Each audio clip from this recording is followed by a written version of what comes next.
好，熊孩子已到位，小推车已到位，吃喝已到位。很明显，此刻熊孩子已经做好了充分的出门准备。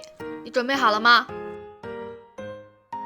可是我并不想带熊孩子出门。就在昨天，我带熊孩子出去玩，回来的时候电梯有很多人，有一位大叔应该是感冒了，一直不停的在咳嗽。本来画面很正常，直到我们家熊孩子也开始咳嗽。给大家表演一下，他是这样咳的，于是所有人都开始看着他，然后发现他是一个孩子，就都开始看着我笑。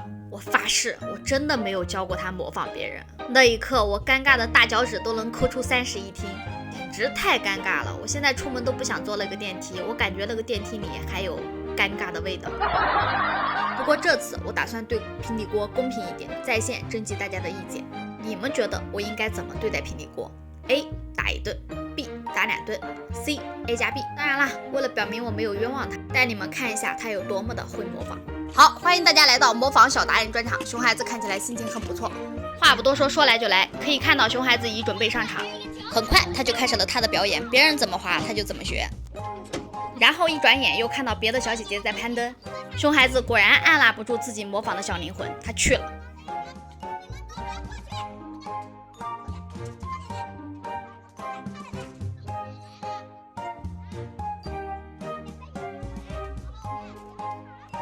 经过几番失败的尝试后，我们可以得出结论：腿短不能成事，长高意义重大。是不是来求助？是不是来求助？干啥不行，求助第1名，我不帮你，你走开。好，我帮你，走吧，帮你。就在这时，有个小哥哥在转盘。确认过眼神，是平底锅想要模仿的人。不过人家转盘是在玩耍，平底锅转盘大概是在拉磨。但不得不说，姿势很到位，费鞋又费腿，用尽全身力，很快就嫌累。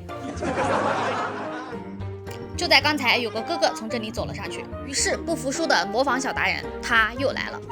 既然这样，那就让我们一起见证失败的诞生。但是熊孩子又岂会轻易放弃？他稍事修整，很快又卷土重来，力求与时俱进，变身模仿星星。就当我以为某小只会再度失败之时，被模仿的贴心小哥哥送来了温暖和鼓励。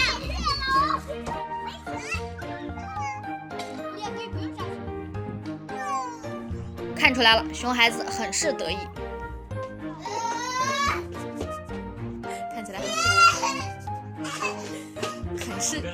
很是兴奋啊。不知道是今天的模仿大获全胜，还是哥哥的温暖感人至深。总之，回来后熊孩子一直很兴奋，状态很饱满，情绪很高昂。预备，好。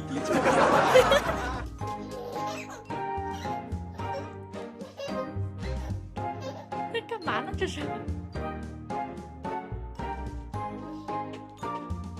哦呦，穿着，预备，跑！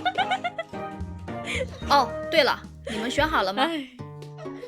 哦，别这样，我下次不敢了。这样吧，我给大家比个心，求放过，爱你们。